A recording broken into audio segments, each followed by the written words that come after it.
அனைவருக்கும் வணக்கம். இந்த வீடியோவில் நம்ம என்ன பார்க்க போகிறோம் அப்படின்னா எத்திக்ஸில் பார்ட் 2 வீடியோ தான் பார்க்க போகிறோம். இந்த லெசன் பார்த்தீங்க அப்படின்னா 11th எத்திக்ஸ் புக்கில் ஃபஸ்ட் லெசன் வந்து நான் எடுத்திருக்கேன். ஓகேவா? ஃபஸ்ட் நான் உங்களுக்கு ஏற்கனவே இதில் பாதி வந்து போன வீடியோவில் நம்ம பார்த்துருப்போம். அடுத்த பார்ட் வந்து இதில் பார்க்க போகிறோம். சரிங்க. பழங்கால தமிழகம் வடக்கே வேங்கடம் முதல் தெற்கே குமரி வரை பரவி இருந்தது அப்படின்னு சொல்லியிருக்காங்க. அதாவது தமிழகத்தோட நிலவியல் கூறுகளை தான் நம்ம இந்த வீடியோவில் பார்க்க போகிறோம். சரிங்களா? ஃபஸ்ட்டாக அதில் தமிழகம் அப்படின்றது இப்போ இருக்கிற தமிழ்நாடா அப்படின்னு கேட்டால் இல்லை. வடக்கில் பார்த்தீங்க அப்படின்னா வேங்கடம் அப்படின்னு சொல்லப்படுற இப்போது திருப்பதி இருக்கு இல்லையா, அந்த மலையை வந்து சொல்லியிருக்காங்க. தெற்கே குமரி வரை பரவி இருந்தது தான் நம்மளோட தமிழ்நாடு அப்படின்னு சொல்லியிருக்காங்க. அதை யார் சொல்லியிருக்காங்க ஃபஸ்ட்டு அப்படின்னு பார்த்தீங்கன்னா நம்மளோட தொல்காப்பியத்தில் பாயிரத்தில் சொல்லியிருக்காங்க. என்னென்னா வடவேங்கடம் தென்குமரி ஆயிடை தமிழ் கூறும் நல்லுலகம் அப்படின்னு சொல்லியிருக்காங்க. ஓகேவா? அதாவது வடவேங்கடம்லேருந்து தென்குமரி ரெண்டுத்துக்கும் நடுவுள்ள தமிழ் பேசுகிற உலகம் இருந்துச்சு, நல்லுலகம் அப்படின்னு சொல்லியிருக்காங்க. அது மட்டும் இல்லாமல் அந்த லாங்குவேஜ் தமிழ் அப்படின்றதுனால தான் இது வந்து தமிழ் கூறும் நல்லுலகம் அப்படின்னு இப்போ அது வந்து தமிழ்நாடு அப்படின்னு மாறியிருக்கு அப்படின்னு சொல்லியிருக்காங்க. அடுத்தது பண்டைய தமிழகம் அப்படின்றது மலைகளாகவும் காடுகளாகவும் சமவெளிகளாகவும் கடலை ஒட்டிய நிலப்பகுதிகளாகவும் பறந்து விரிந்து காணப்பட்டது அப்படின்னு சொல்கிறாங்க. ஏன்னா நம்ம என்ன சொல்கிறோம், இப்போ ஆந்திராவிலேருந்து ஆந்திரா கேரளா தமிழ்நாடு வரைக்கும் எல்லாத்தையும் சேர்த்து தான் நம்ம என்ன சொல்கிறோம்னா தமிழகம்னு அந்த காலத்தில் இருந்திருக்கு. அப்போ அதில் பார்த்தீங்கன்னா மலைகள் இருந்திருக்கும், மேற்கு தொடர்ச்சி மலை கிழக்கு தொடர்ச்சி மலையெல்லாம் இருந்திருக்கும், காடுகள் இருந்திருக்கும், அது நடுவில் டெல்டாஸ் தான் நம்ம சமவெளிகள்னு சொல்கிறோம், அது வந்து இருக்கும், கடல் ரெண்டு பக்கமும் கடல் இருக்குது. அப்போது இந்த மாதிரி பல்வேறுபட்ட நிலப்பகுதிகள் இருந்ததுனால அதை வந்து நம்ம ஒரு 5ஆ பிரிச்சிருக்காங்க. ஓகேவா? பேசிக்காக 4ஆ பிரிச்சிருப்பாங்க. அது என்னென்ன அப்படின்னா குறிஞ்சி அப்படின்னா மலைகள் இருக்கிற பகுதியெல்லாம் குறிஞ்சின்னு சொல்கிறோம். முல்லை மலைக்கு அப்புறம் அதுக்கு அடியில் என்ன இருக்கும், முல்லை காடு இருக்கும், காடு வந்து என்ன சொல்கிறோம், முல்லை அப்படின்னு சொல்கிறோம். அதுக்கப்புறம் அப்படி கீழே வந்தீங்க அப்படின்னா மருதம் வயல்வெளிகள் இருக்கும், அதோட ஓரத்துக்கு வந்தீங்கன்னா கடல் இருக்கும், அதை வந்து நெய்தல்னு சொல்கிறாங்க. ஓகேவா? அப்போ குறிஞ்சி வந்து மலை, முல்லை வந்து காடு, மருதம் வந்து என்னது வயல்வெளிகள், நெய்தல் வந்து கடல் சார்ந்த இடம். அப்போது அப்படி இருக்கும் பொழுது இதில் குறிஞ்சியும் முல்லையும் அதோட பண்புல வந்து மாறுச்சு அப்படின்னா அது வந்து பாலை அப்படின்னு சொல்கிறாங்க. ஓகேவா? இப்போ நல்ல மழை இல்லாமல்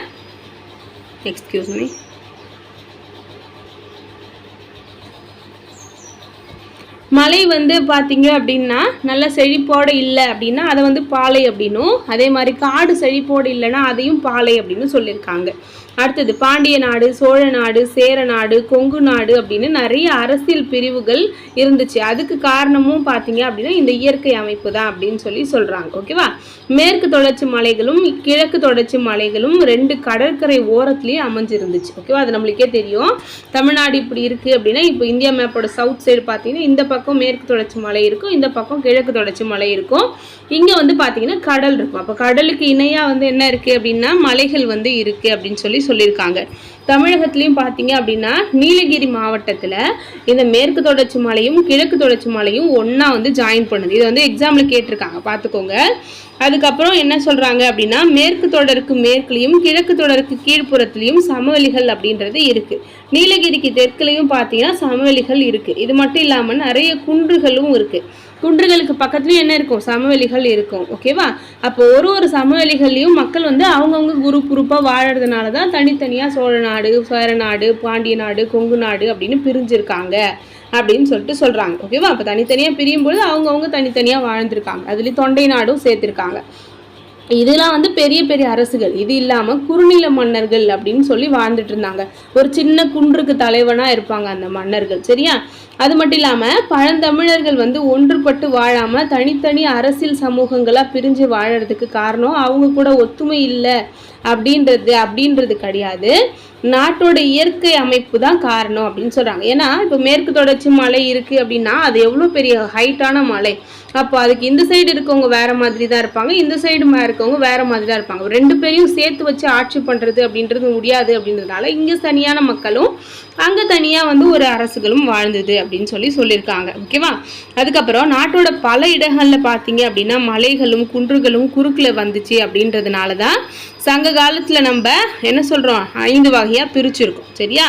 மக்களும் வந்து அந்த அவங்கவுங்க வாழ்ந்த நிலப்பகுதிக்கு தகுந்த மாதிரியான ஒழுக்கத்தோடையும் பண்பாட்டோடையும் வாழ்க்கை முறையோடையும் வாழ்ந்தாங்க அப்படின்னு சொல்லியிருக்காங்க.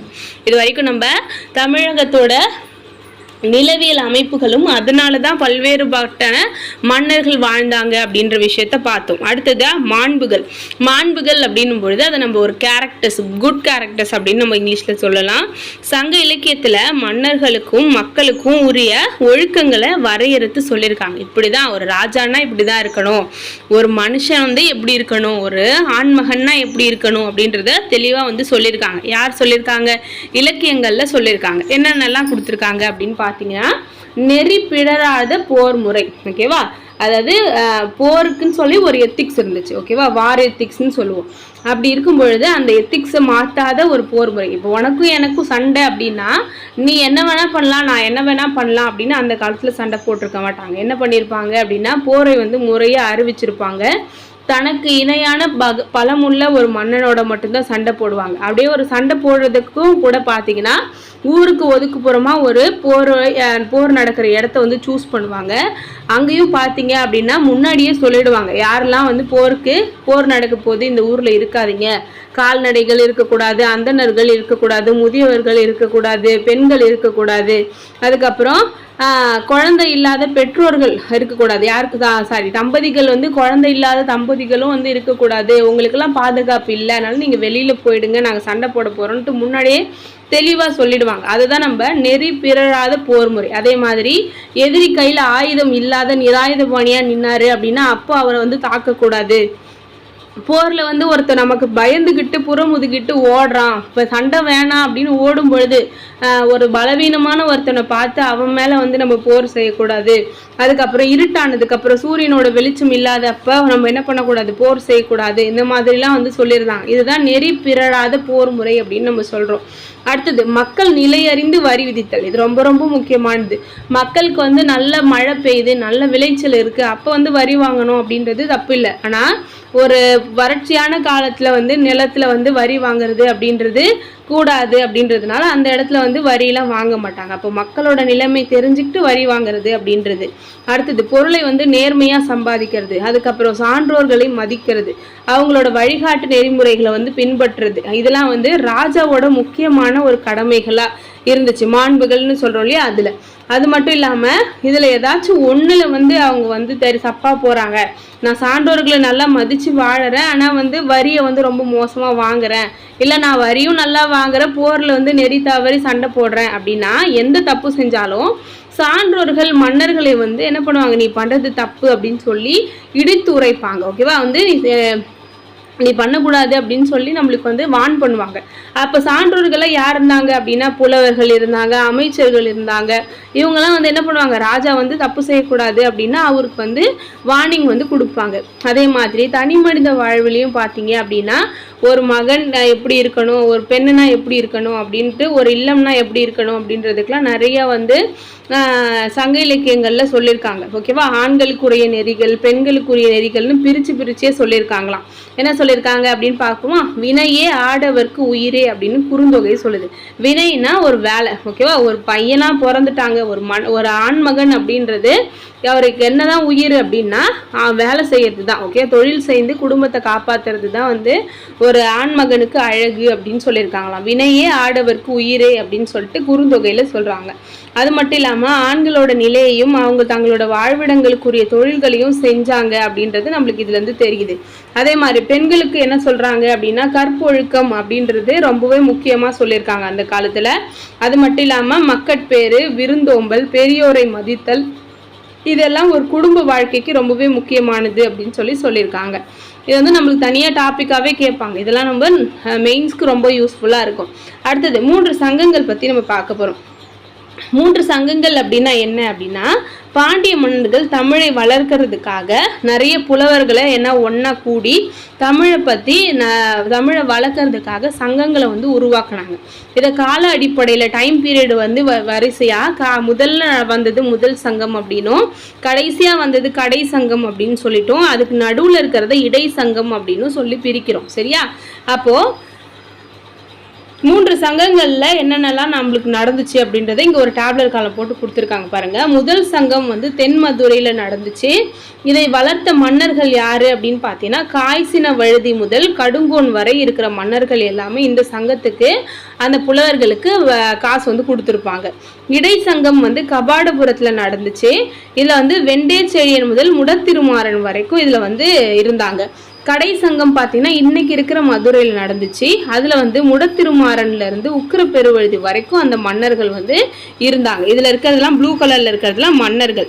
தமிழகத்தில் பார்த்தீங்க அப்படின்னா சமண சமயத்தை சார்ந்த துறவிகள் சங்கம் ஏற்படுத்தி கல்வி தொண்டும் சமய தொண்டும் ஆற்றினாங்க. சமண சமயத்தை சார்ந்தவங்க தான் என்ன பண்ணுறாங்க, சங்கத்தை அமைச்சு அவங்க வந்து கல்வி கற்றுக் கொடுப்பாங்க மக்களுக்கு. அது மட்டும் இல்லாமல் அவங்களோட சமண சமயத்தையும் வளர்த்தாங்க. ஓகேவா? அதே மாதிரி அந்த காலம் அதில் இருந்த மாதிரியே முன்னாடியும் வந்து சங்கம் இருந்திருக்கணும் அப்படின்னு சொல்லி நம்ம நினைக்கிறோம். சரியா?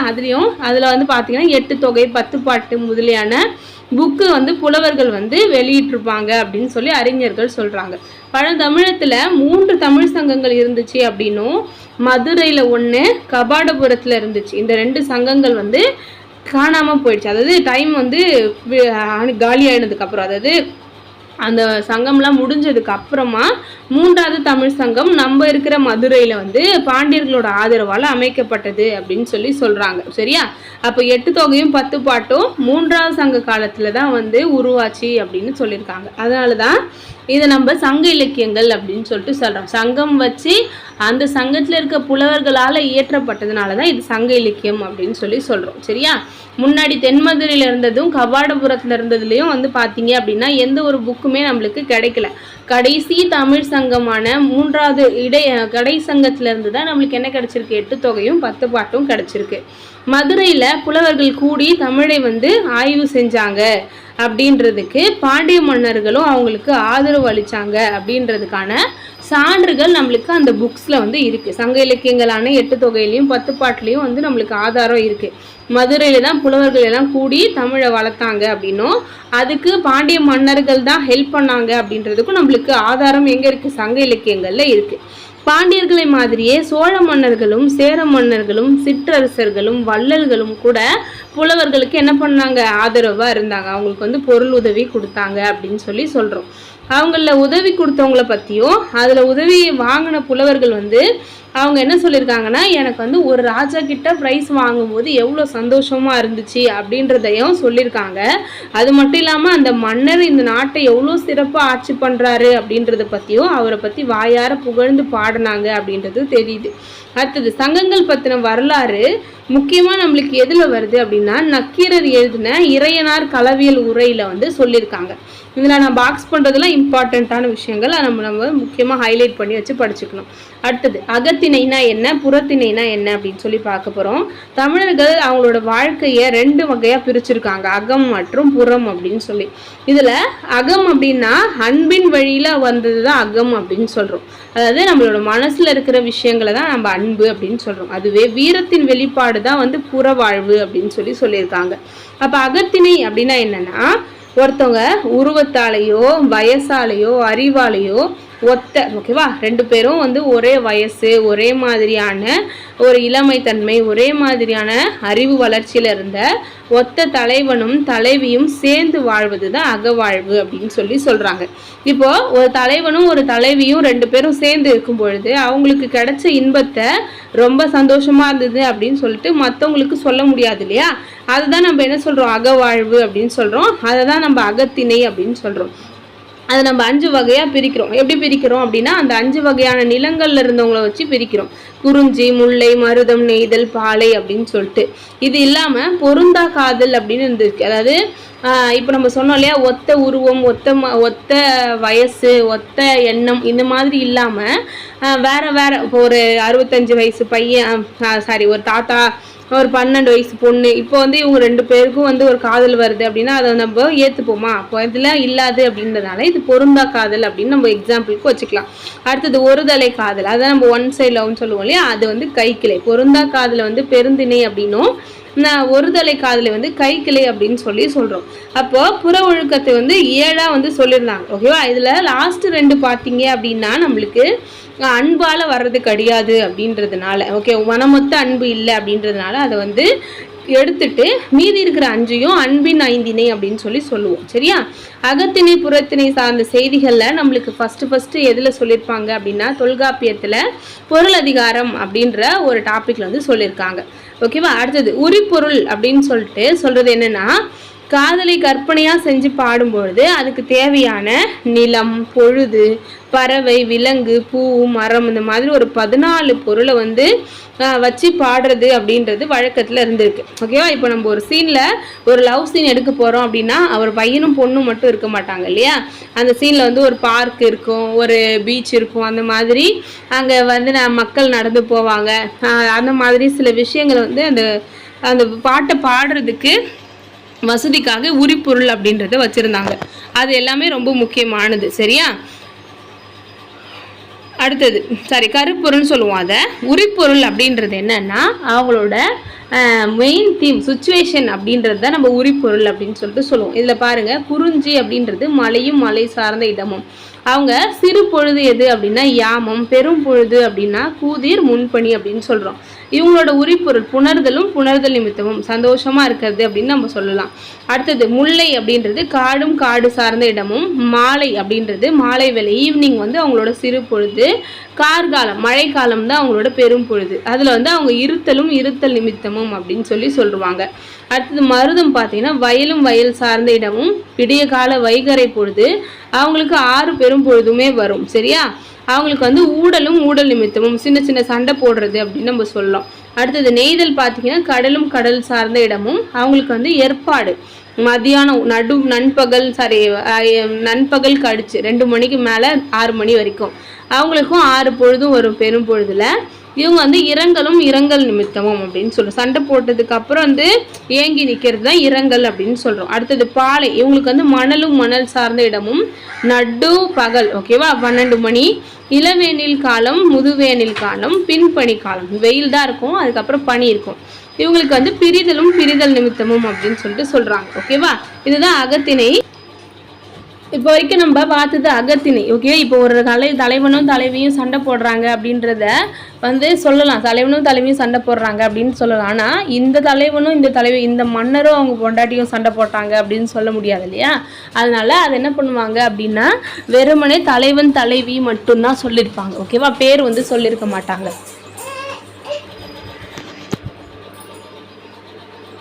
அதுவே புறத்தார் யாவருக்கும் புலப்படும் ஒழுக்கத்தை பற்றி சொல்வது புறத்திணை அப்படின்னு சொல்கிறாங்க. அதாவது எல்லாருக்குமே வந்து தெளிவாக வெளிப்படையாக வந்து சொல்கிறது. இப்போ கரிகாலன் வந்து ஒரு போரில் வந்து இப்படிலாம் போர் செஞ்சான், அவனுக்கு வீட்டுக்கு வந்தவங்களை இப்படிலாம் வழி அனுப்பினான் அப்படின்னு சொல்லிட்டு அவரோட பேரை சொல்லி நம்ம தெளிவாக சொல்ல முடியும் அப்படின்றது புறத்திணை அப்படின்னு சொல்கிறோம். புறத்திணையை பற்றி தொல்காப்பியம் சொல்லும் பொழுது 7 திணைகள் தான் இருக்குது அப்படின்னு சொல்லுச்சு. ஆனால் புறப்பொருள் வெண்பா மாலை பார்த்தீங்க அப்படின்னா 12 திணைகளாக வந்து சொல்லியிருக்காங்க. இதுவும் நம்மளுக்கு ரொம்ப முக்கியம். தொல்காப்பியத்தில் கூறப்படும் புறத்திணைகள் எத்தனை அப்படின்னே கொஸ்டின் வந்து கேட்பாங்க. எத்தனைன்னு பார்க்கும்போது நம்ம 12 அப்படின்னு அடிச்சிடக்கூடாது, 7 திணைகளை தான் சொல்லியிருக்காரு. ஆனால் புறப்பொருள் வெண்பா மாலையில் தான் என்ன சொல்கிறாங்க, 12 திணைகளாக பிரிச்சிருக்காங்க. அதுலேயும் பார்த்தீங்கன்னா வெச்சி, கரந்தை, வஞ்சி, காஞ்சி, உழினை, நொச்சி, தும்பை, வாகை அப்படின்ற 8 புறத்திணைகள் போருக்கான காரணங்களையும் போர் நடைபெறும் முறைகளை பற்றியும் சொல்லுது. அதுவே மன்னனோட வீரம், புகழ், கொடை இதை பற்றிலாம் சொல்கிறது பாடான் திணை அப்படின்னு சொல்கிறாங்க. ஓகேவா? இதில் இல்லாததை பற்றி சொல்கிறது வந்து பொதுவியல் திணை அப்படின்னு சொல்கிறோம். மேலே இருக்கிற எதுவுமே இல்லை அப்படின்னா அதை வந்து பொதுவியல் திணை அப்படின்னு சொல்கிறோம். அடுத்து என்ன பார்க்க போகிறோம் அப்படின்னா தமிழர்களோட முக்கியமான பண்புகள். ஓகேவா? நம்ம சிறப்பித்து கூறக்கூடிய முக்கியமான பண்புகள் என்னென்ன அப்படின்னு பார்க்க போகிறோம். இல்லை ஃபஸ்ட்டு பார்த்தீங்கன்னா விருந்தோம்பல் கொடுத்துருக்காங்க. ஓகேவா? விருந்து பற்றி என்ன சொல்லியிருக்காங்க அப்படின்னு பாருங்கள். விருந்தே தானும் புதுவது புனைந்த யாப்பின் மேற்றே அப்படின்னு தொல்காப்பியம் வந்து சொல்லியிருக்கு. என்ன சொல்லியிருக்கு அப்படின்னா விருந்து அப்படின்ற சொல்லுக்கு என்ன அர்த்தம் அப்படின்னா புதுது அப்படின்னு சொல்லிட்டு சொல்லியிருக்காங்க. விருந்து அப்படின்னாலே புதுசாக வரவங்கள தான், நம்மளுக்கு வீட்டுக்கு வரவங்கள, நம்மளுக்கு தெரிஞ்சவங்க சொந்தக்காரங்களை வந்து விருந்தினர்னு சொல்லக்கூடாது. முன்பின் தெரியாதவங்கள தான் நம்ம என்ன சொல்கிறோம், விருந்தினர் அப்படின்னு சொல்கிறோம் அப்படின்னு சொல்லிட்டு சொல்கிறாங்க. அப்போ அது மட்டும் இல்லாமல் தெரிஞ்சவங்களெல்லாம் வந்து நம்ம சுற்றத்தார் அப்படின்னு சொல்லிட்டு சொல்கிறோம். சரியா? இவங்களை வரவேற்று உணவளித்து உபசரிக்கிற பண்புக்கு பேர் தான் விருந்தோம்பல் அப்படின்னு சொல்லிட்டு சொல்கிறோம். பசின்னு நம்ம வீட்டுக்கு ஒருத்தவங்க வந்துட்டாங்க அப்படின்னா அவங்கள இன்முகத்தோடு வரவேற்று உணவளித்து நம்ம என்ன பண்ணுவோம், வழி அனுப்புவோம் அப்படின்னு சொல்லிட்டு சொல்கிறாங்க. ஓகேவா? இந்த வழக்கம் வந்து தொல்காப்பியர் காலத்துலேருந்து நம்மளோட தமிழ்நாட்டில் இருக்குது அப்படின்னு சொல்லிட்டு சொல்கிறாங்க. அதுலேயும் திருக்குறளில் என்ன சொல்லியிருக்காங்கன்னு பாருங்கள். விருந்து புறத்துதா தானுண்டல் சாவா மருந்தெனும் வேண்டற்பாற்றன்று அப்படின்னு சொல்லியிருக்காங்க. ஒரு விருந்தினர் வந்து நம்ம வீட்டில் உட்காந்துட்டு இருக்காங்கன்னு வச்சுக்கோங்களேன், அவங்களுக்கு தெரியாமல் ரூமில் நம்ம வந்து என்ன பண்ணுறோம், ஒரு சாவா மருந்தாக இருந்துச்சு, ஒரு அமிர்தமே இருந்தாலும் சாப்பிடக்கூடாது, அவங்களுக்கும் கொடுத்துட்டு தான் சாப்பிடணும் அப்படின்னு சொல்லியிருக்காரு. அதே மாதிரி மோக்க குழையும் அணிச்சம் முகம் திரிந்து நோக்க குழையும் விருந்து அப்படின்லாம் சொல்லியிருக்காங்க. இது வந்து திருக்குறள் வந்து விருந்தை பற்றி என்னெல்லாம் சொல்லியிருக்காங்கன்னு சொல்லியிருக்கோம். அடுத்தது இளங்கோவடிகள் அவரோட சிலப்பதிகாரத்தில் என்ன சொல்லியிருக்காரு அப்படின்னா, கண்ணகி வந்து கோவலனை விட்டுட்டு போயிட்டார் இல்லையா, அந்த டைமில் பழைய காலத்தில் என்ன பண்ணுவாங்க அப்படின்னா, நம்ம விருந்தினரை உபசரிக்கணும் அப்படின்னா தம்பதியினராக தான் உபசரிக்கணும். அதனால் கப்பிள்ஸாக தான் வந்து என்ன பண்ணணும், உபசரிக்கணும். தனியாக போய் ஒருத்தவங்களை வந்து விருந்துக்கு கூப்பிடக்கூடாது அப்படின்னு சொல்கிறதுனால அவங்க என்ன பண்ணிட்டாங்களாம், எந்த ஒரு விருந்தினரையுமே உபசரிக்க முடியாமல் போயிடுச்சு அப்படின்னு சொல்லி அழுவாங்களாம். அதை என்ன சொல்லியிருக்காங்க அப்படின்னு பாருங்கள். தொல்லோர் சிறப்பின் அப்படின்னு சொல்லி விருந்துக்கு அடைமொழி கொடுத்து சொல்லியிருக்காராம். ஓகேவா? அப்போது பழைய காலத்துலேருந்து சிறப்பான ஒரு விஷயமா இருந்த விருந்தை நான் யாருக்குமே போட முடியாமல் போயிடுச்சு நீங்கள் என்னை விட்டுட்டு போனதுனால அப்படின்னு சொல்லியிருக்காங்க. ஓகேவா?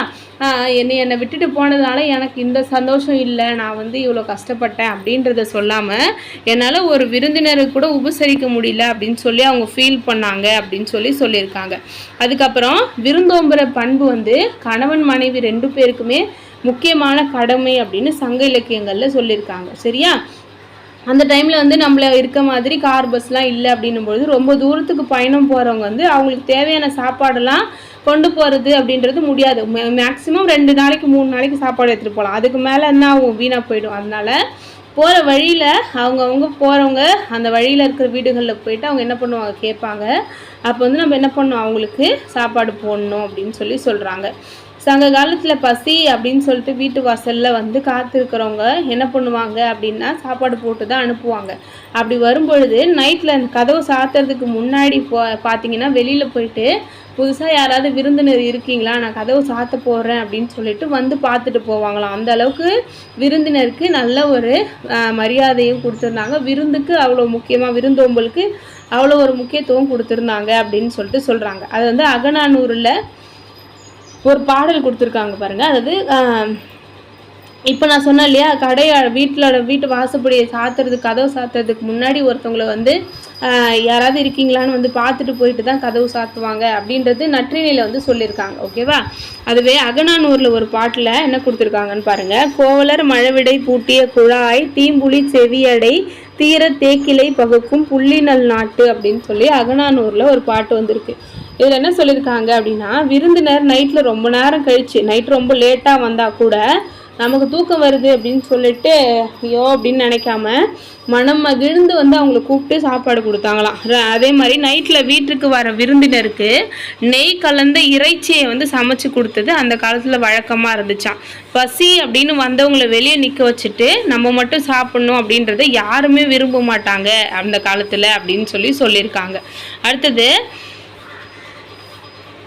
விருந்தினரை வந்து முகமலர்ச்சியோடு இனிய சொற்களை கூறி அவங்கள நம்ம நேருக்கு நேர் அவங்கள பார்த்து கண்ணால் பேசி அவங்கள வந்து என்ன பண்ணணும், நம்ம கூடையே வச்சுக்கணும். அதே மாதிரி ஒரு கன்று வந்து ஒரு பசு வந்து ஒரு கன்றை எந்த அளவுக்கு அன்போடு பார்த்துக்குமோ அந்த மாதிரி விருந்தினரை வந்து நம்ம கவனிச்சுக்கணும் அப்படின்னு சொல்கிறாங்க. ஓகேவா?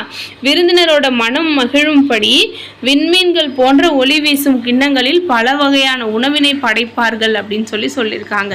அதுக்கப்புறம் நம்ம வீட்டுக்கு புதுசாக வர்றாங்க இல்லையா, அவங்களுக்கு சாப்பாடு கொடுத்துட்டு மீந்தது தான் வந்து என்ன பண்ணுவாங்களாம், சாப்பிடுவாங்களாம். சரியா? திருவள்ளுவர் கூட சொல்லியிருப்பார், மிச்சில் மிசை வேண்டும் கொள்ளோ, மாற்றி சொல்கிறேன், வித்தும் இடல் வேண்டும் கொள்ளோ விருந்தினருக்கு சொல்லுவாங்க மிச்சில் மிசைவான் படும் அப்படின்னு அர்த்தம். அப்படின்னா எனக்கு ஃபுல்லாக தெரியல, மறந்துடுச்சு. வரும் விருந்தினருக்கு சாப்பாடு போட்டுட்டு அதில் போக மீந்த சாப்பாட்டை ஒருத்தர் சாப்பிட்றான் அப்படின்னா அவனோட நிலத்துல வந்து நம்ம வந்து விதையே போட வேணாமா, அதுவே முளைச்சிக்குமா. அந்த அளவுக்கு வந்து சிறப்பானது விருந்தோம்பல் அப்படின்னு அவர் சொல்லியிருக்கார். ஓகேவா? அதே மாதிரி அவங்க வந்தவங்க வந்து ஒரு நாளைக்கு போனாலும் 2 நாளைக்கு போனாலும் பல நாளுக்கு பலரோடு சென்றாலும் முதல் நாள் எப்படி அவங்கள கவனிச்சுக்கிட்டாங்களோ, இப்போ நம்ம சொல்லுவோம் இல்லையா விருந்தும் மருந்தும் 3 நாளைக்கு தான் அப்படின்னு, அந்த மாதிரிலாம் இல்லாமல் ஒரு விருந்தினர் வந்திருக்காங்க 1 நாள் 2 நாள் 3 நாள்னு அப்படியே ரொம்ப நாள் ஸ்டே பண்ணாலும் ஒருத்தவங்களுக்கு பதிலாக 4-5 பேர் வந்தாலும் எப்படி பார்த்துப்பாங்களாம், ஃபஸ்ட்டு நாள் எப்படி பார்த்துக்கிட்டாங்களோ அதே மாதிரி பார்த்துப்பாங்க அப்படின்னு சொல்லியிருக்காங்க. அடுத்தது இது வந்து நம்மளுக்கு ஔவையாரோட பாடலில் சொல்லியிருக்காங்க. சரியா? அடுத்தது ஆயர்கள் மாடு மேய்க்க போகும்போது என்ன பண்ணுவாங்களாம், அவங்களோட சாப்பாட்டை மூங்கில் குழாயில் போட்டுட்டு மாட்டோட கழுத்தில் கட்டிடுவாங்களாம். காட்டு வழியாக போகும்போது யாராவது பசியோடு இருக்காங்க அப்படின்னா அவங்களுக்கு அந்த மூங்கில் சாப்பாட்டை வந்து கொடுப்பாங்க அப்படின்னு சொல்லிட்டு சொல்கிறாங்க. அதுக்கப்புறம் பழைய காலத்தில் உணவு சமைக்கிற முறைகளை பற்றியும் வந்து புக்ஸில் வந்து சொல்லியிருக்காங்க. அந்த நூலோட பேர் மடை நூல் அப்படின்னு சொல்லிருக்கேவா. உணவு சமைக்கும் முறைகளை பற்றி சொல்கிறது மடை நூல். அதுவே உணவு பற்றின செய்திகளை நிறைய இடத்துல சிறுபானாற்றுப்படை வந்து சொல்லியிருக்கு.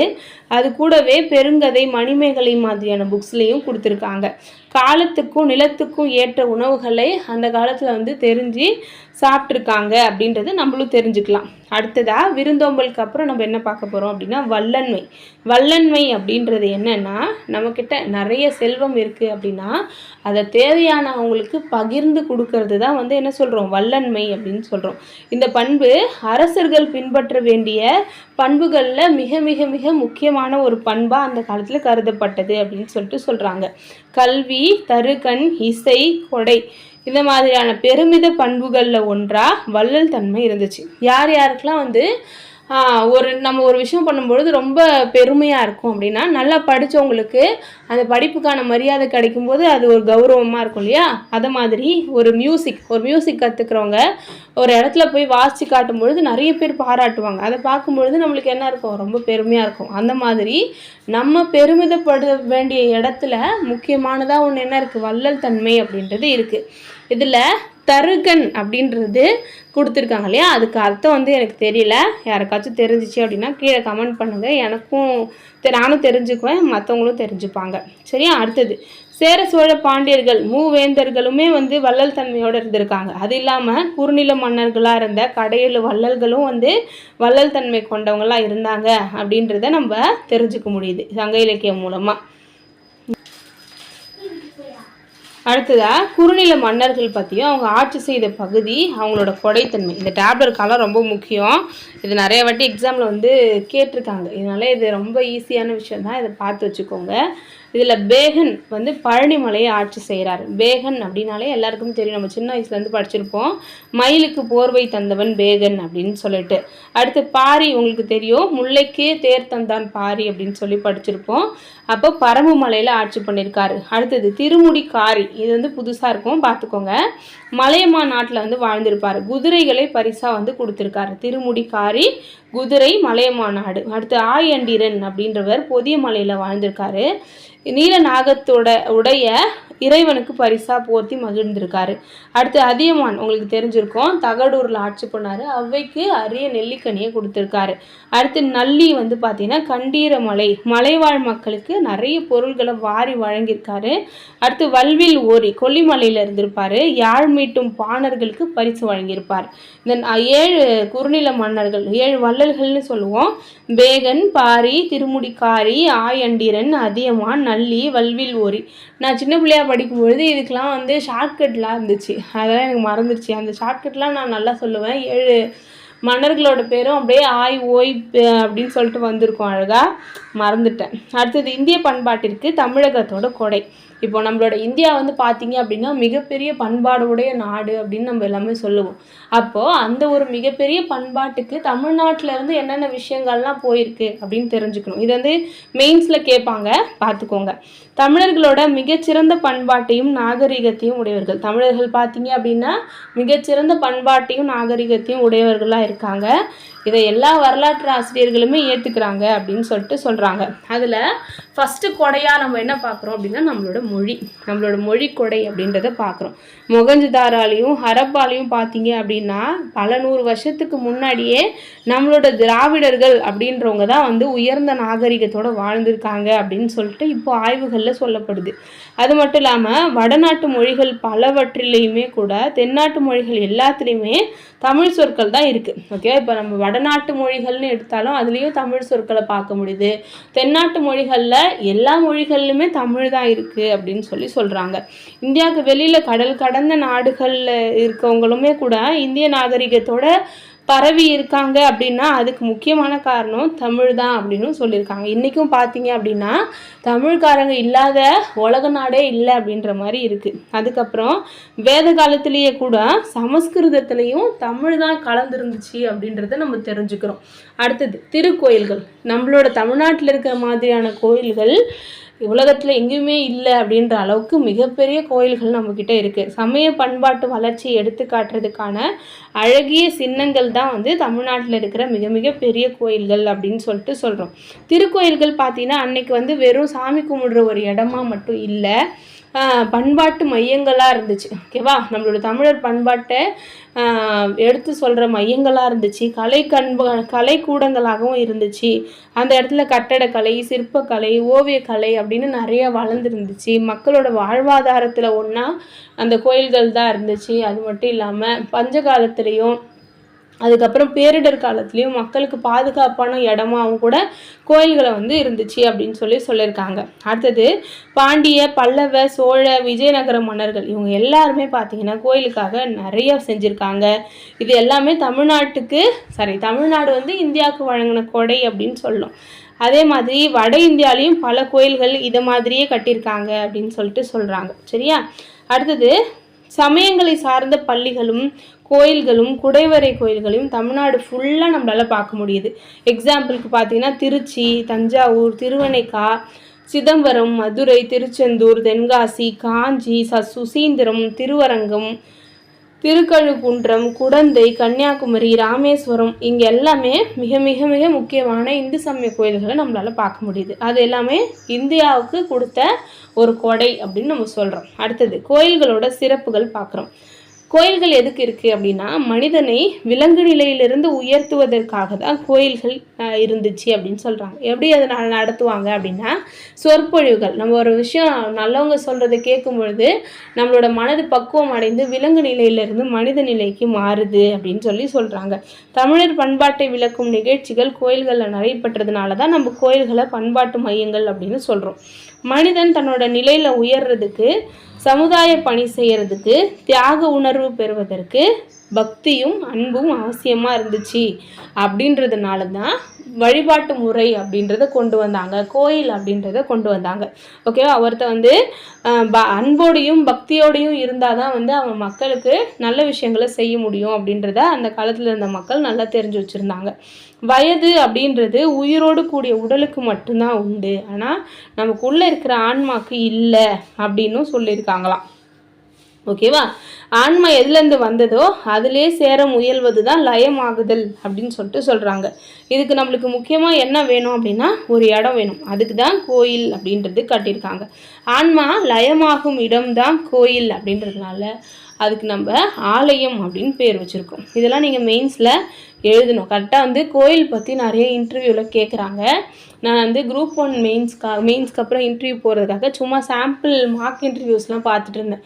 அதில் ஒரு 4-5 இன்டர்வியூவில் வந்து கோயில் பற்றி கொஷின் வந்து கேட்குறாங்க. கேட்கும்போதெல்லாம் வந்து இந்த மாதிரியான கொஷின்ஸ்லாம் கேட்குறாங்க. அப்போ வந்து நம்ம இந்த பாயிண்ட்ஸ்லாம் சொன்னோம் அப்படின்னா ரொம்ப நல்லாயிருக்கும். அதனால் இப்போயே நல்லா பார்த்துக்கோங்க. அடுத்தது கோயில்களில் கலைகள் வளர்ந்து சிறந்ததாலும் மக்கள் அவற்றை கண்டு மகிழ்ந்ததாலும் கோயில்களில் பார்த்தீங்கன்னா நுண்கலைகள் வளருகின்ற ஒரு இடமாக இருந்துச்சு. அதுக்கப்புறம் தேவார பாடல்கள், திருவாசக பாடல்கள் இதெல்லாம் வந்து சிவன் கோயிலில் பாடுறாங்க. 4000 திவ்ய பிரபந்தம் வந்து வைணவ கோயில்களில் பாடுறாங்க. கோயில்கள் வந்து 12 திருமுறைகள் வளர்கிற ஒரு இடமா இருந்துச்சு. ஓகேவா, அப்போ தமிழ் வளருவதற்கான ஒரு இடமாகவும் கோயில்களை வந்து நம்ம பார்க்குறோம். அடுத்தது மழை, புயல், வெள்ளம் இந்த மாதிரி காலங்களில் மக்களுக்கு புகலிடமாக திருக்கோயில்கள் தான் இருந்துச்சு. இப்பயும் பார்த்தீங்கன்னா நிறையா இடத்துல கோயிலில் தான் நம்ம ஃபங்க்ஷன் கொண்டாடுறோம், திருமணம் பண்ணுறோம். அதே மாதிரி காது குத்திலாம் நம்ம கோயிலில் வைக்கிறோம் இல்லையா, அந்த மாதிரியான விழாக்கள் வைக்கிறதுக்கும் நம்ம கோயிலில் இருக்கிற மண்டபங்கள் தான் யூஸ் பண்ணுச்சு. அப்போது கோயில்கள் அப்படின்றது சமுதாய புகலிடமாக இருந்துச்சு, ஊர் பணி மன்றங்களாக இருந்துச்சு. ஓகேவா, இந்த 2 வேர்டு முக்கியம், சமுதாய புகலிடம், ஊர் பணி மன்றம். அடுத்தது தமிழர்கள் வாழ்வு கோயிலோடவே இணைஞ்சிருந்துச்சு அப்படின்னு சொல்கிறோம். ஔவையார் கூட என்ன சொல்லியிருக்காங்க அப்படின்னா, ஆலயம் தொழுவது சாலவும் நன்று, கோயில் இல்லா ஊரில் குடியிருக்க வேண்டாம் அப்படின்லாம் சொல்லியிருக்காங்க. அப்போது கோயில்கள் மூலமாக ஆன்மீகம் வளர்ந்து மக்களிடையே ஒற்றுமை ஓங்கி மனிதநேயம் மலரும். அப்போது இவ்வளோ நல்ல விஷயங்கள் திருக்கோயில்களுக்கு இருக்குது அப்படின்னு சொல்லியிருக்காங்க. அடுத்ததாக சிற்பம். தமிழ்நாடு வந்து இந்தியாவோட பண்பாட்டிற்கு கொடுத்த மிகப்பெரிய ஒரு பொக்கிஷமாக சிற்பக்கலை வந்து சொல்கிறோம். தமிழ்நாட்டில் பார்த்திங்கன்னா எல்லா கோயில்லையுமே சிற்பக்கலைகள் இருக்குது. இறைவனோட திருமேனி, தூண்களில் வடிக்கப்பட்ட சிற்பங்கள், கோபுரங்களில் இருக்கிற சுதை சிற்பங்கள் எல்லாமே ரொம்ப அற்புதமாக இருக்கும். அதில் என்ன இருக்கும், புராண காட்சிகள், இதிகாச காட்சிகள் இதெல்லாம் இருக்கும். அது மட்டும் இல்லாமல் பஞ்ச உலோகங்களால் அமைக்கப்பட்ட இறைவன். எக்ஸாம்பிளுக்கு நம்மளுக்கு சிதம்பரத்தில் இருக்கிற நடராஜர் கோவில் பார்த்திங்கன்னா பஞ்ச உலோகங்களால் உருவாக்கப்பட்டது அப்படின்னு சொல்கிறாங்க. இந்த மாதிரியான சிற்பக்கலையான நுணுக்கங்கள் சோழர் காலத்தில் தான் உலோக திருமேனிகளோட பொற்காலம் அப்படின்னு சொல்கிறாங்க. அப்போது இந்த மாதிரியான விஷயங்கள் தமிழர்களோட சிற்பக்கலை வந்து ரொம்ப நுணுக்கமாக இருக்கும் அப்படின்றதுனால இது வந்து ஒரு பெரிய பொக்கிஷம் அப்படின்னு சொல்கிறாங்க. அடுத்ததாக ஓவியம். ஒரு லாங்குவேஜ் வளர்கிறதுக்கு முன்னாடியே நம்மளுக்கு என்ன இருக்கும், டிராயிங்ஸ் அப்படின்றது வளர்ந்துருக்கும். ஒரு விஷயத்த நம்ம வாய் திறந்து அது அப்படின்னு சொல்கிறதுக்கு முன்னாடியே நம்ம என்ன பண்ணியிருப்போம், வரைஞ்சி தான் காட்டியிருப்போம். அப்போது ஓவியம் அப்படின்றது என்ன பண்ணுறது, ரொம்பவே முக்கியமானது அப்படின்னு சொல்கிறாங்க. இன்றைக்குமே நம்ம எழுதுகிற எழுத்துக்கள்லாம் பார்த்தீங்க அப்படின்னா ஏதோ ஒரு டிராயிங்ஸ்லேருந்து வந்தது அப்படின்றத சொல்கிறாங்க. எக்ஸாம்பிளுக்கு சைனாவில் பார்த்தீங்க அப்படின்னாலும், ஜப்பானில் பார்த்தீங்க அப்படின்னாலும் அவங்க எழுதுறது எப்படி இருக்கும், வரைகிற மாதிரி தான் இருக்கும். அப்போ அந்த டிராயிங்ஸ்லேருந்து தான் அவங்க எழுத்தே வந்துச்சு அப்படின்றத சொல்கிறோம். பண்டைய தமிழர்கள்னு பார்த்தீங்க அப்படின்னா கற்பாறையிலையும் கோயில்களையும் ஓவியங்களை வந்து வரைஞ்சிருந்தாங்க. அதுக்கப்புறம் வண்ணம் தீட்டப்பட்ட ஓவியங்கள் கோயில் சுவர்லையும் மேற்கூரை விதானங்களையும் வரைஞ்சிருக்காங்க. இதில் என்ன பண்ணியிருப்பாங்கன்னா இதிகாச புராண காட்சிகளை தான் வரைஞ்சிருப்பாங்க. இதில் பார்த்தீங்கன்னா நிறைய வரலாற்று காட்சிகளையும் நம்மளால் பார்க்க முடியும். தஞ்சாவூரில் பார்த்தீங்க அப்படின்னா ராஜராஜ சோழனும் அவங்களோட குருவும் இருக்கிற மாதிரி ஒரு வீடியோ வந்து ஒரு இமேஜ் வந்து வரைஞ்சி வச்சுருப்பாங்க. அது மட்டும் இல்லாமல் அவங்க வரைஞ்சது வந்து 1000 வருஷம் ஆகுது அப்படின்னா கூட அந்த கலர்ஸ் வந்து இன்னுமே வந்து கொஞ்சம் கூட ஃபேட் ஆகாமல் இருக்குது. அப்போது அவங்களோட அந்த இயற்கை வண்ணங்களை யூஸ் பண்ணி அவங்களோட அறிவியல் வித்தையும் நம்மளால இதில் தெரிஞ்சுக்க முடியுது அப்படின்னு சொல்கிறாங்க. ஓகேவா, அடுத்தது நாட்டியம். நம்ம ரொம்ப முக்கியமாக சொல்ல வேண்டியது நம்மளோட பரதநாட்டியம் சொல்கிறோம். பண்டைய தமிழர்கள் நாட்டிய கலையில் சிறப்பாக இருந்தாங்க. நாட்டியம் அப்படின்றது இசையோடு கூடிய ஒரு கூத்து அப்படின்னு சொல்கிறோம். சிலப்பதிகாரத்தில் கூத்து வகையை பற்றி சொல்லியிருப்பாங்க. ஓகேவா, கட்புலனாகும் இன்பத்தை தருவது ஆடல் கலை. நம்ம கண்ணால் பார்த்து சந்தோஷப்படக்கூடிய ஒரு விஷயம் தான் இந்த டான்ஸ் அப்படின்னு சொல்கிறாங்க. நம்மளோட உடல் சோர்வு, மனர் சோர்வு ரெண்டையுமே வந்து நீக்கிறது எதுன்னா நம்மளோட ஆடலும் பாடலும் தான் அப்படின்னு சொல்கிறாங்க. பண்டைய காலத்திலே பார்த்தீங்க அப்படின்னா ஒரு டான்ஸை நடத்துறதுக்கான அரங்குகள் இருந்துச்சு. அது மட்டும் இல்லாமல் மர நிழல்களில், தெருக்களில், கோயிலோட முற்றத்தில், மாட மாளிகைகளில், மண்டபங்களில் எல்லாத்துலேயும் மக்கள் வந்து டான்ஸ் ஆடிட்டு இருந்தாங்க. சிலம்பொலிக்கு ஆடிட்டு இருந்தாங்களாம். கைவழி கண்களும் கண்வழி மனமும் செல்ல ஆடுதலே ஆடலின் நுட்பம் அப்படின்னு சொல்லியிருக்காங்க. அதுக்கப்புறம் ஆடலில் சிறந்த ஒரு பெண்ணை வந்து விரலி அப்படின்னும், ஆடக்கூடிய பையனை வந்து கூத்தன் அப்படின்னும் அழைச்சிருக்காங்க. முக்கியமாக வள்ளி கூத்து வந்து முருகனை வழிபட்டு ஆடுற ஒரு கூத்தாக இருந்துச்சு. வள்ளி கூத்து இருந்துச்சு. குன்றக்குறவை அப்படின்ற கூத்து முருகனை வழிபட்டு ஆடும் கூத்து. அதுவே பெருமாள் அப்படின்னா ஆய்ச்சியர் குறவை அப்படின்னு சொல்கிறோம். பெண்கள் கைகோத்து ஆடும் கூத்து தான் வந்து குறவை கூத்து அப்படின்னு சொல்லியிருக்காங்க. அது கூடவே துணுங்கை கூத்து, குணலை கூத்து இந்த மாதிரியான கூத்துக்கள்லாம் இலக்கியங்களில் காணப்படுது. சிவன் ஆடுகின்ற கூத்துக்கு பேர் தாண்டவம் அப்படின்னு சொல்கிறாங்க. ஓகேவா, அதனாலேயே சைவ சமயத்தை சார்ந்த மக்கள் இறைவனை வந்து ஆடும் கடவுளாகவே அம்பல கூத்தனாகவே பார்க்குறாங்களாம். நடராஜன் அப்படின்ற அந்த ஒரு சிலை பார்த்தீங்கன்னா உங்களுக்கு டான்ஸ் ஆடுற மாதிரி இருக்கும் இல்லையா, அதனால ஆடல் வல்லோன் அப்படின்னு சொல்லி நடராஜரை வந்து நம்ம கும்பிடுறோம். அடுத்தது வைணவ பெருமக்கள் வந்து திருமாலை குழலூதி கோபியரோட ஆடும் ஒரு கண்ணனாக போற்றி பாடுறாங்க. அது மட்டும் இல்லாமல் தமிழ்நாட்டோட திருக்கோயில்கள்லையும் பார்த்தீங்கன்னா நிறைய நடன மாந்தர்கள் அவங்களோட நாட்டிய நிகழ்ச்சிகளை நடத்தியிருக்காங்க. அதுக்கப்புறம் இவங்க வந்து என்ன பண்ணுவாங்க அப்படின்னா இறைவனோட திருவிளையாடல் காட்சிகளை நாட்டியமாடி மக்களுக்கு பக்தியை வந்து கொடுத்துருக்காங்க. சரியா? அது மட்டும் இல்லாமல் இந்த விஷயங்கள் எதுலேருந்து நம்ம தெரிஞ்சுக்கிறோம் அப்படின்னா கல்வெட்டுகள் மூலமாக தான் தெரிஞ்சுக்கிறோம் அப்படின்னு சொல்லி சொல்கிறோம். இவங்க எப்படி டான்ஸ் ஆடினாங்க அப்படின்றத கூட நம்ம என்ன பண்ணுறோம், சிற்பங்களாக செதுக்கி வச்சுருக்கோம். அதே மாதிரி இறைவனையும் ஆடல் அரசனாக பார்த்து மகிழ்ந்தது நம்மளோட தமிழர் சமுதாயம் அப்படின்னு சொல்லிட்டு சொல்கிறாங்க. காலை தூக்கி நின்றாடும் நடராஜ திருமேனி நடனக்கலைக்கு ஒரு சிறந்த எடுத்துக்காட்டு அப்படின்னு சொல்லி சொல்கிறாங்க.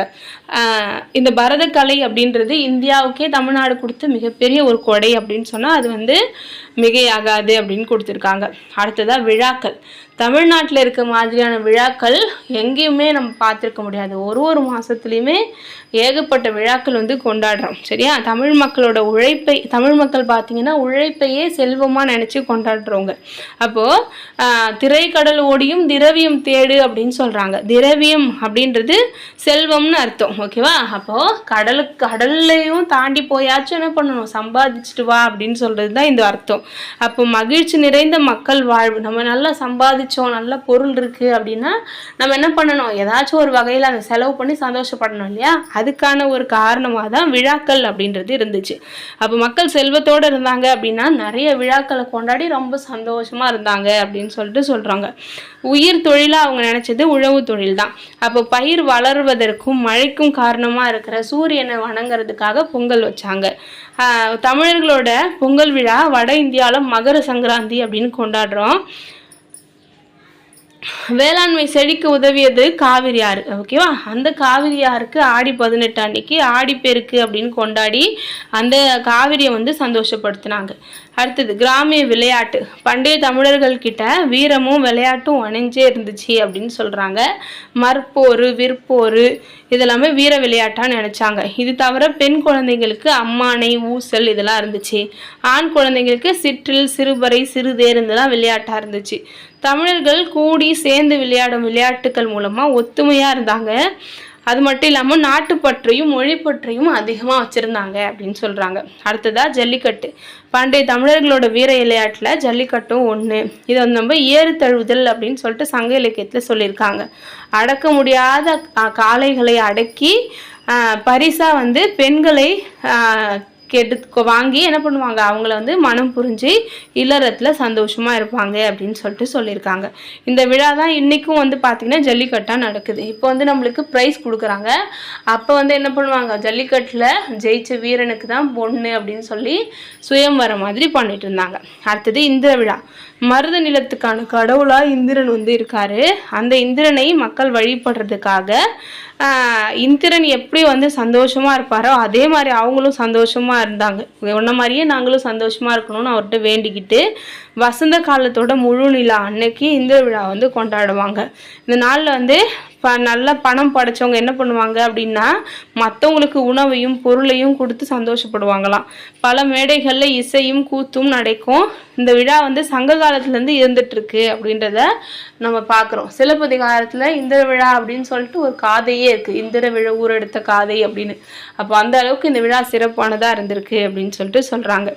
அதுக்கப்புறம் பிற கொடைகள், இதுவும் ரொம்ப ரொம்ப முக்கியமானது.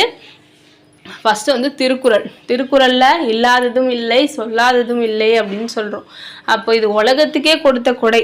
அப்போது இது என்னது, இந்தியாவுக்கும் கொடுத்த கொடையில் தான் வரும். அடுத்தது மருத்துவம். நம்மளோட சித்தர்கள் அருளிய சித்த மருத்துவம் அப்படின்றது ஒரு மூலிகை மருத்துவம். இதை வந்து நம்ம தமிழ்நாடு தான் உலகத்துக்கே கொடுத்துருக்கு. அடுத்தது இசை.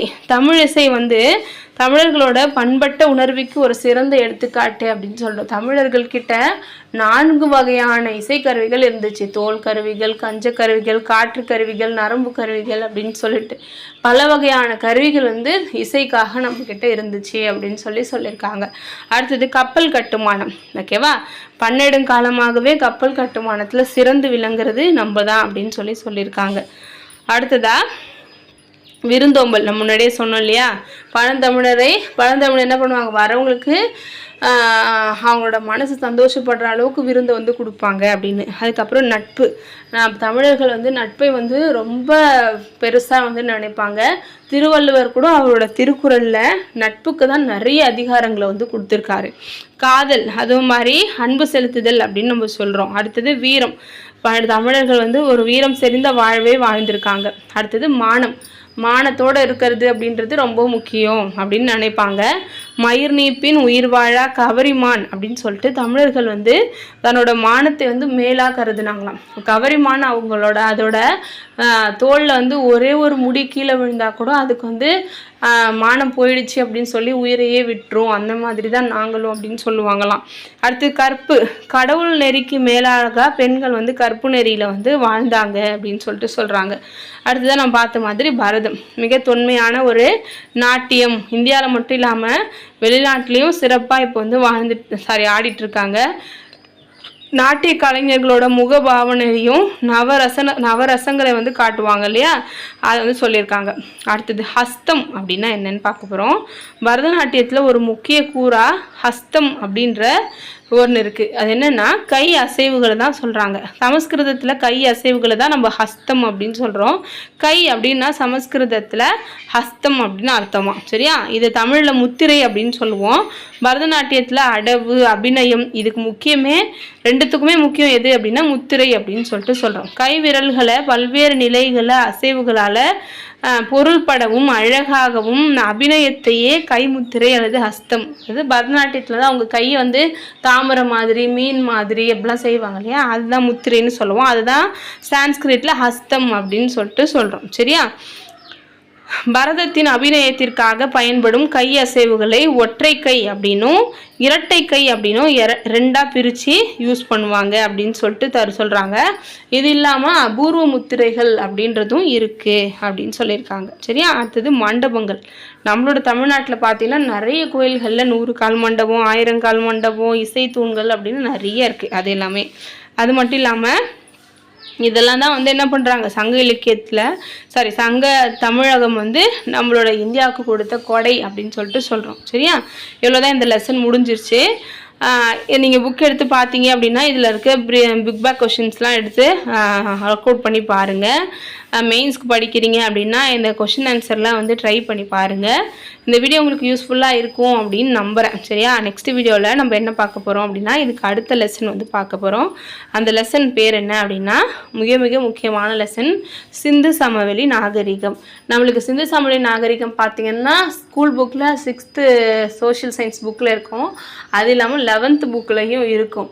ஆனால் இது ரெண்டுத்துலேயுமே இல்லாத நிறைய விஷயங்கள் நம்மளுக்கு இந்த எத்திக்ஸ் புக்கில் வந்து இருக்குது, சரியா? இதை வந்து நான் இந்த குரூப் 4 எழுதும்போது தான் இந்த லெசனை படிச்சுட்டு போனேன். அந்த அளவுக்கு இந்த லெசன் முக்கியமானது அப்படின்றது எனக்கு இப்போ தான் தெரிஞ்சிச்சு. இந்த வீடியோ தான் நம்ம அடுத்து பார்க்க போகிறோம். அதனால் தொடர்ந்து வந்து வீடியோஸ் வந்து வாட்ச் பண்ணுங்கள். லெசனை கண்டிப்பாக வந்து என்னால் முடிஞ்ச அளவுக்கு உங்களோட சக்ஸஸ்க்கு என்னால் ஹெல்ப்ஃபுல்லாக இருக்க முடியும், சரியா? நெக்ஸ்ட் வீடியோவில் பார்க்கலாம். தேங்க்யூ.